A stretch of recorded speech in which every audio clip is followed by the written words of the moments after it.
dalu niki wah saya cantik jenengan. Alah, ono geleme biasane nek dalang koyo ngono kan. Hati-hati. Iya. Pancen dalang siji ki moduse ya ngono kuwi. Lah ya. Aku iki melu wis kawit jaman balak sak Tekan yakin. sakmene. Ya ngono kuwi. Lah ya, mau Anggerane Mbak Hani yo cantik. Eh. Aku munggah yo cantik.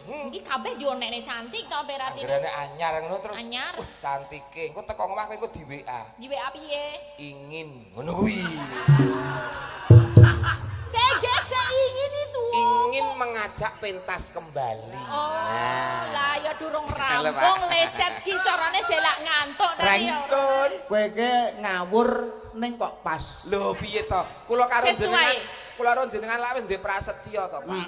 Padha-padha iso nutupi wirang. Tur wong lanang, Reng. Nonon. Wong lanang lho iki. Kok lengke? Lah iya. Wong lanang kok. Sentral figul kepala rumah tangga. Lho. Lanang lho iki. Iya. Lengke. Berarti mengke kula nggih ajeng Lanang, bales lanang. nggih. Lanang. Lanange jagat, Lanang angin lanang. baguse jagat. Bagus sing jagat. Dalang siji-sijine sing ganteng lho Dalang iki. siji-sijine ganteng sajagat royo. Tur ora tau neko-neko. Tenane. Aku nderekke Pak Marsudi kawit taun 95 sak yahene. Urung tau krungu kok jeneng dalang iki kok demenan iki urung tau krungu.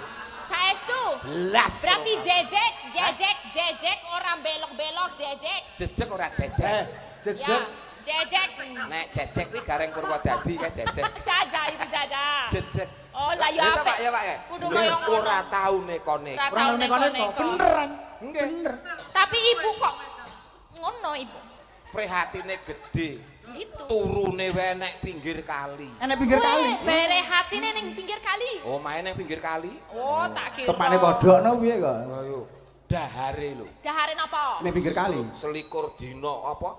Ora dahar Ngerok. ora dahar sego selikur dino. Ora dahar sego.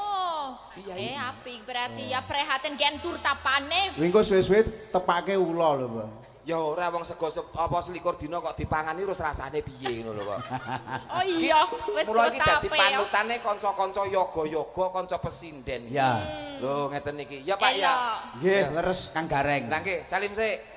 Pokoke mung kula ron jenengan sing ngerti nggih. Iya wis ngawake Oh dhewe. alah, pidak jempol kau ya. Pidak jempol kau. Pidak jempol kamu Kok pidak laki-laki jempol sama itu? Pidak laki-laki jempol, ya Tidak kan? jempol kok jempol. Ya, ada rahasia kan di antara kalian ngono loh. Ah iyalah, merahasia, pokoke merahasiakan. Ya wis rapopo, sing penting sing bagus sakit sowan mriki, Pak. Nggih, Tobi Mbak Elisa, Ana jambon. Maturi sing ngajeng tindakipun dipun sekecaken sing Cek. wingking ngoten para pamirsa. Cek gula, boten gula biji-biji sedoyo kemawon ingkang sampun make lumpuk wonten ing lopongon jambon menika ingkang wingking menapa wonten ngajengan ba pinggir-pinggir lah sedoyo semuanya. Mbak Alon. Mbak Elisa, Nduk, mboten ngajeng nggih. Ngajeng. Ngajeng. Ngajeng. Bahasa Jawa sing tepat. Cek sampun niki Ya, kula capek-capek. belajar ya itu toh Pak wong ora asli piyai Jawa Jawa. ora rasi. Mula nek klerune kudu dibenerke. Heeh. Sing bener ngajeng. Ngajeng. Senes Ngajeng. ngajengan. Ngajengan. Nggih, mugi-mugi si sedaya mawon pinaringan sehat. Amin. Pinaringan panjang yuswa. Amin. Menapa kemawon pangajeng-ajeng sageta kasembadan. Lan menapa pados rejeki saged lancar sedaya. Para petani-petani paringi tetanduran ingkang sae. Pedogong paringi laris Tanjung Kentu. Reng! Iki omong apa to, Reng? Anu wis anggepen ae ngrukokke radio telesonik entek batune ngono lho Pak. Memang dialeknya seperti ini. Oh, iya, Karena iya. Mbak Elisa mohon maaf nuwun sewu tidak asli piyayi Jawa. Iki wis iso ngendika Jawa wis matur nuwun. Asline saking sekang ya, Nduk. Seko toli-toli. Aku aja diseneni. Aku lho dong aku api iki yo. Aku seko toli-toli. Oh, saka toli-toli. Yo. Aja diseneni. Aja diseneni. Diselosoni kok Saiso-iso. direboni wae ento. Sing Hah? Apa? Direboni. dudu Senin Rebo Seloso. Jangan dukani. Jangan didukani. Jangan dimarahi. Dimarahin. Asli saking Seko toli-toli. endi kuwi? Toli-toli. Bapak ibu, bapake saking Toli-toli. Toli, lah ibuke. Lambelu. Oh, Kuwi bapake wilayah- saka Toli-toli, wilayah ibu ngendi? saka Lambelu. Menika wonten Sulawesi Tengah. Oh alah saking Sulawesi. Ke Sulawesi lho Pade. Lah ya Sulawesi. Ya. Iki sing tengah. Ya toh, Sulawesi sing tengah. Wonten Tengah. Mula ning kono kuwi enek sing jenenge Toli. Ya. Ya. Kaya tahu kenal alamat niku. Betul. Kuwi alamatmu kok Kang Gareng. Alamatnya Mbak Elisa iki lho. Nggih, benjang anjing nganu nggih wonten mriko saged. Oh nggih. Nggih, Matur nuwun monggo. siap Mbak Elisa. Nggih, wonten toli-toli. Toli-toli. Napa wonten Lambelu milih pundi monggo. Nggih. Lho, nama desane Lah ya Reng, piye ta? Mbak Elisa malah nglambek-nglambeke. Lambelu lak nglambek-nglambeke to Reng. Ngene lho Mas. Arep nesu jenenge kuwi ya bahasane kono. Ampun nesu sampean ki. Ora. Sampean ki gulane wis 28 ana aja nesu-nesu. Lah kok manggon nglambek-nglambek nek lambelu. Ya. Digenahke. Karena bisa terjadi salah paham. Nggih. Coba. Kalau Pak Dalang mau ke Lambelu besok, coba kalau naik pesawat itu dari sini ke Palu dulu. Di Palu. Palu. Dari sini di Palu dulu. Heeh. Habis di Palu, minggat dulu ke daerah Bonkopi, mandape wonten Toboli. Lah iki lho Lah iki lho. Toboli menyang Wong kuwi kok poso. wis ngelokne lambelu Lah, ndoboli kon sisan. gena. Reng korban wis masih bodoh Reng. Yen Pak Dalang pengen tindak rono naik pesawat. Iya di Palu dulu. Turunnya di Palu dulu. Terus Di Palu. Aku di Palu lho Reng. Hah? Remuk cok ndoboli barang lho Reng. Lah iki sekti. Lah nyatane lahir di Palu malah urip. Palu itu nama daerah, Pak. Nah, iya ya, Dek ya. Iya. Nah. Di Palu. Palu. Terus pergi ke Bon Kopi, minggah niku inggil nggih, terus mandape Toboli. Oh. Ku nek wis di Palu terus munggah terus doboli.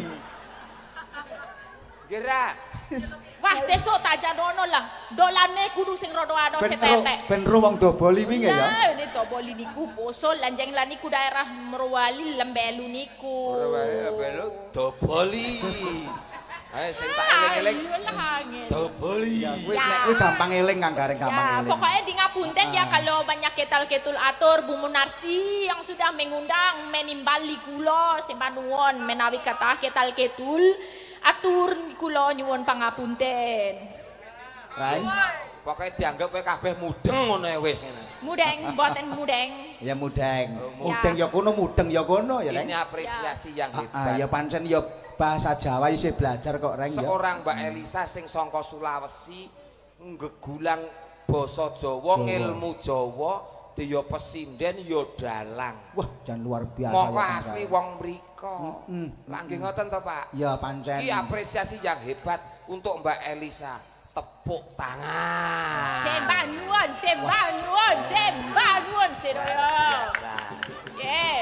Ini iki. Menika kula ajeng asung panglipur mbok menawi wonten pamundutan menapa tembang ingkang dipun kersakaken. Alon. Mbok menawi Mbok menawi wonten tembang. Nah, ora tembang. Tembang ingkang dipun kersakaken kula mengke saged ngaturaken. Iya, Pak. Coba ngene lak kaya kudu ngono rasane ngene. Ning irung iki kaya piye ngono, Pak. Apa ning irung apa? Tapi inilah khasanah budaya Iki saurunge Mbak Indonesia. Elisa ngelipur, Ya. Mbak Tatin di jumenengke. Oh nggih. Iki tok wis mumet ditambahi kuwi. Oh niku kakang kula ingkang Ya. cantik jelito. Coba monggo. Kita panggil presiden luar biasa. Yang sangat berbobot. Yang sangat berbobot gamoy. Oh. Saya mau tamasya keliling kota.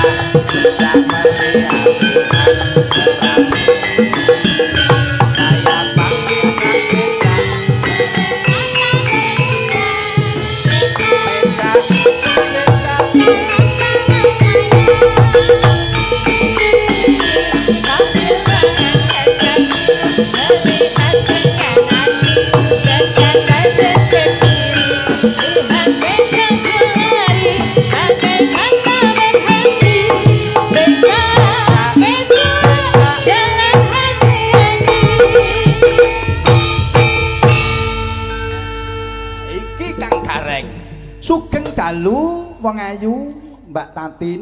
Ije, sugeng dalu Mbak Limbo, Mbak Cangik Emas dalah. Wah, luar biasa. Yuh, iya. Pripun? Wong yunget, Yunget ki apa? Yunget ki apa? Yunget niku napa? ayu banget. Oh, ayu banget ki yunget. Oke. Oh nek yunget ki ayu banget. Aku mau ayu tok, iya aku mau ayu tok, kamu yunget. Yunget. Ya. Berarti Pak Dalang kuwi Gus nget. Apa Gus? Apa Gus Nat? Bagus banget. Oh, bagus banget. Rambutmu wong, Apa reng? rambutmu sing dawa. Ya. Buatmu wah. Mbak Tatin reng. Ayo diteruske to. Piye? Mbak Tatin apa? Lah ya sing mbutmu wong ke Mbak Tatin maksudnya. Jenengan niku lho. Oh aku. Lah padha dawane kok. Dikawahi kok.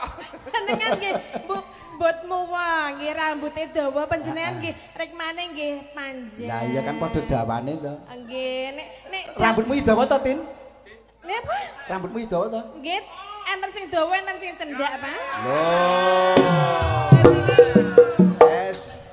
Lah ya jeneng rambut kayu warna-warna to, Pak? Warna-warna Pak, ya bener Pak. Lah, iki to Ana rambut. sing dawa, ana sing cendak. Cendak. Rambut sing endi sih? Ngono lho. Umpama sing ana sirah kuwi jenenge rambut, Rambut. mula patut diarani dawa. Aku tak tekok Tatin Kang Gareng. Ya tak Nek rambut dawa manggone nang apa, Tin? Tengen sirah mriki. Lah nek rambut ndek. Rambut ndek ya warna-warna. Lah ya ana ngendi wae? Nang carane niki alis. Heeh. Niki rambutnya cendek. Heeh, terus? niki idep, niki nggih rambut cendek. Heeh. Nggih terus niki nek teng mriki niki brengos. Heeh. Teng mriki niki jenenge janggut, janggut ki jenenge apa? jenggot. Jenggot. Terus nek sing teng dodo niku simbar. Oh simbar. Terus teng nggen sikil niku jenenge Ora urut Sing telaten to. apa to? Sing dhuwur mata jenenge Iki idep. dhuwur Ayo mata. alis. Nah sing pas nggon mata. Idep. Nah nggon brek nggon kene dhuwur lambe, Brengos. ngesor lambe, Jenggot. dodo. Simbar. Nah, Terus duwuke. nggon sikil. Aja langsung rono. Lah ngendi? Ya mampir kantor kecamatan sih.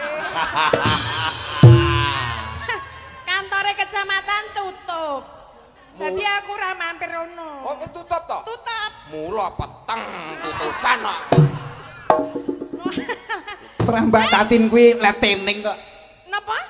Letening. Letening. Letening ya apa? Letening ki apa? Kulite kuning. Oh, alah. Oh, Aku iya, tak iya. wis diwasno letening ki. Mas Dalang, kula nggih gadah kangge jenengan. Apa? Limuceng. Oh, lagi. Dicornana kete. Ponorogo lho, Tin. Iki jambon lho ya. Kota Waro aja kelakon iku mulai kelakon Lek. nggon ndas. Iki kan apa limuceng. Limuceng kok. Ya. Se limuceng apa, Tin? Oh nek ngantek saru awas lho ya. Mboten saru Heeh. nika. Limuceng menika talimu kenceng. Oh, tak. Aku ora nggo tali iki. Niku sing tinggi ngenali nggen gulu niku napa? Udu iki kolor iki. Kang berarti lor muceng. Sing Gus. Napa? sing nggo sabuk iki ya Lah tali. piye kok tali? Lah kan udu tali ta iki. Kan sabuk. Sesik ta. Sajake dalange wis ora iso ceng ya. Wis ndo. Oh, maksudnya taline lah, taline. Taline wis ora iso ceng wis ndo. Lah apa kok pengakuan piye, Mbak? Seng apa ndo? Sajake iki Tatin ki pelekke kan gareng. Lah piye? Heeh. Nek Pak Dalang ki selalu ceng, Bro. Oh, Reng, Selalu kenceng. sawangen reng. Pripun? Isih ceng ora reng? Kenceng, Pak. Saploke sampean tak obati dadi kenceng. maksudnya taline? Hah? Taline diobati. Iya. Nek ngene jenengan. Limuceng ora? Lho, ceng terus aku. Wah, kuwi Oh ngono. ora nek kendone ceng terus aku. Taliku kok ora. Ono taline ngene Pak Gareng ono. Ora. Nek nggone Pak Dalang ra eneng. Mbokmu ceng. Tapi yo iso limungi. Apa limungi sah? Ah, Limungi ki apa? lingguhmu sewengi. Limu. Aku mak tratap sah. Padahal yo ora pati ongi. Aku ya tratapanmu tak Iya, kira Mbak. lungguhmu nglungguhi limuli kuwi mau. Tratapan. Oh, Jawa ya ono singkatan-singkatan, Pak. Ya memang itulah. Ya jenenge ngono kuwi wong Jawa ki oke-oke ngono. Digawe cepete Iya, piye? cepetke. Lama tak jumpa dengan Pak Dalang, gimana kabarnya Pak? Kabare sae Mbak Tatin. Oh nggih, alhamdulillah nggih menawi sae nggih. Alhamdulillah nggih Mbak Tatin. Nggih. Pripun kabar jenengan sehat? Pekli. Pek iki apa? Pekli ki apa meneh? Ya piye anak-anak Ini bagus ini kita semalam kita singkat-singkatan ya. Ya, iso Berarti pekli bagus ki apa ini. oleh? Pekli iki apik sekali. Apik, apik. Rasa dadak kanggo menika kabaripun Pekli Pak. Nggih, kabaripun panjenengan Mas Gareng? Penget. Apik banget. Oh, alhamdulillah. Mbak Elisa pek apa Mbak Elisa? Heeh. Kok malah guyu? Iki ngerti po? Elisa iki kabare pek tokli. Pek dukli apa? Apik matuk sekali. Wis. Oh. Pek tok liyo. Pek dukli aku. Nah. Pek matuk sekali.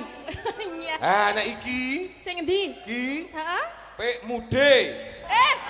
Maksudnya? Apik mbokmu gede. Ngono. Wah, Oh, jan nggih. wong iki kok isine mung pratapan tok. Lah iki sing, Iya. sing manahi Pak Dalang lho, ket mau Iya, nyontek nah, kon kok kabar kok nganggo singkatan. Ampun nganggo singkatan. to, Aku Pak. iki sing tak bayang-bayange limucen wingke. Soalnya wis ra iso mau kok ya. Dadi ning bayangke tok ngono. Iso. Masane kok. Iso. Ndek ben ra iso saiki wis iso. Setelah terapi minum biomoringa. Nah, iki. Ah, nggih, pun enten Mbak Tatin, pun enten Mbak Elisa. Nggih, nggih, nggih. Nggih, menika nderek sowan wonten Jambon nggih, Nggih, Pak Mbak Dalang. Tatin, nggih. Nderek ndedonga kagem sedayanipun mugi tansah pinaringan sehat nggih. Amin. Lancar rezekine. Amin. Rezeki ingkang berkah lan barokah. Amin Allahumma amin nggih. Menika malam hari ini bersama Mas Gareng yang memakai pink. Kok kaya permen to saja iki. Loh, iki mengku tegeskan sesuai tempat kan. Jambon. Jambon, dadi Iya. nganggo pink. Nah, iya, Pink iki bener. basa Jawane jambon. Ngono. Ono Tapi kok kaya permen ngono lho. Dadi aku apa? Kowe nyawang aku kaya apa? Permen. Loh, nek permen mbok dimut. Lah nek permene semene terus ikine sepiro? Ya sithik-sithik. Saka ngendi? Ya Saka milih. ngisor apa dhuwur? Ya milih ora wae, ora wae. Ora piye. Liya dina lagi ora patek penak awakku wis. Lah ngopo lho jare kon ngem. Wah, niki sekali diyani tenan eksekusi di tempat tok Pak niki. Pokoke Bahaya. ndrawasi bahaya ya Mbak Tatin ki ya. Mulane aja nantang ya. Pengen ngopi mau? Ora. Kon ngopo nek permen kon ngopo? Didol. Kayak kecah cilik-cilik didol. Nggih menika Mbak Bila wonten pamundhutan lagu menapa Nggih, Pak Dalang? nggih Mbak Tatin nggih nggih. Nggih. Monggo. Lagunipun sing sajake Sekueco napa nggih Mbak Tatin? Pripun? Nderek jenengan, Oh, monggo. derek. Menapa, Pak? Hah? Ayo. Ayang-ayang. Sing nganggo podang bawa kuning. sik saora-orane. Podang kuning. Oh, podang kuning. Podang kuning sak bawane Mbak Tatin. Oh, nggih. Siap. Iki sing tengah lanange ya. Iya tengah ki neng sing lanang neng tengah. Heeh. Wedok loro neng pinggir. Hmm. Kaya apa jenenge? Apa? Bebek. Bebek piro? Pancuran. Pancuran? Kapet sendang. Pancurane sapa? Pancuran kamu kan? Cowok kan pancuran kapet sendang. Pancuran diapit sendang. Ya. Sendange Aku sendang, dia juga sendang. sendangmu apik. Enggak kena. Lumutan. Maksudnya? Hah? Maksudnya piye? Sendang kono kae lho, kono kae lho. Oh, kono. Tak Kono. kira Kono. kono apik kene kono lumutan kono ta? Wong kaya ngene iki kudu pancuran. Lah apa? Padasan. Padasan ya. Bawa-bawa. Saking sinten? Ya Mbak Elisa. Oh, nggih. Mbak Elisa. Nadyan wujud temong paksi Elok tenan. Elisa, kalem sampean senengane peksi sing manuk sing gedhi apa cilik? sing anu sing alus cilik rapopo Sing penting halus. ya Upamane kaya manuk perci barang kuwi ya.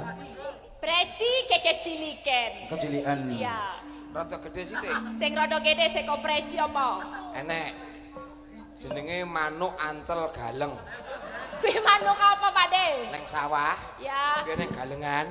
Iya. Kuwi enek manuk sak gedene sak dhuwure preci. Oh ya. Mlakune itik-itik-itik crit.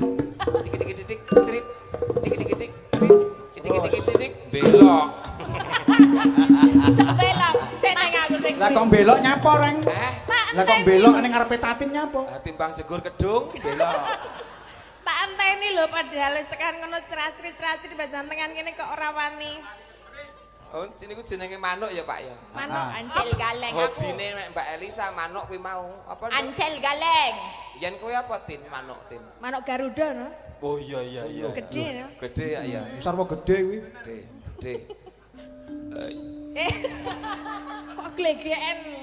Sehat tok.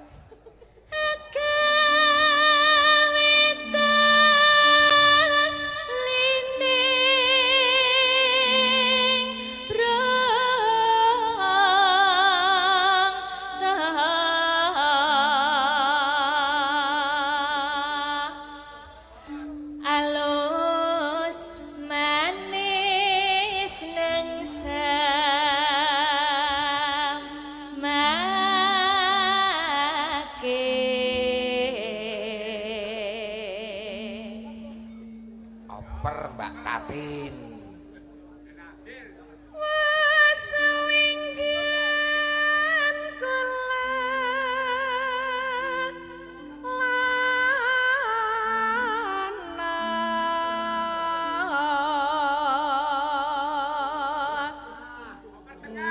Tengah lho. Kon tengah jarene. Kowe iki lagi pisan tok. Lah aku manut kono ya sisine. Kono loro. Goleki si podang jana.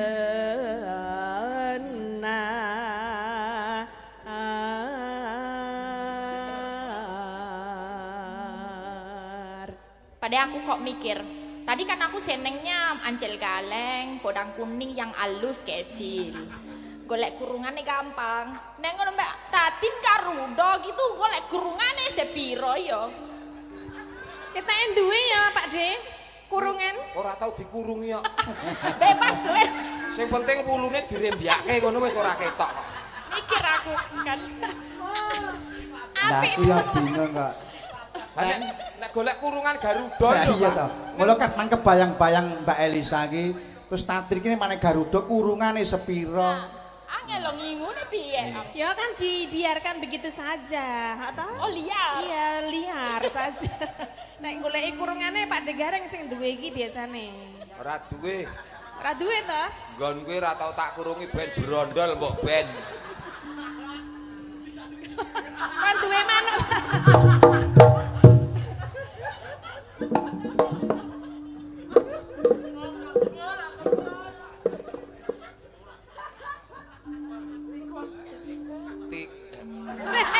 Kok tikus?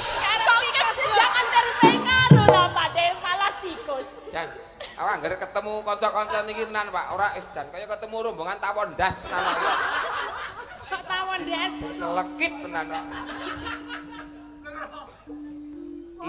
Meneng aku tak bawa. Saurarane aku iki kowe mung es sarjana seni padha, aku ki eskar.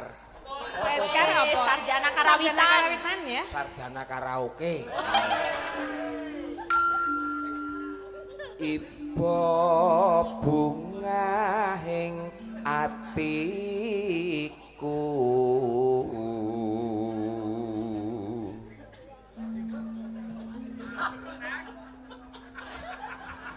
Dong bayangke apa sih iki? Iki do bayang tikus apa piye? Oke. Apa-apa ra beneran. Tapi to Pak De. Apa dipaidu terus. Nyanding bisa dadi tombo.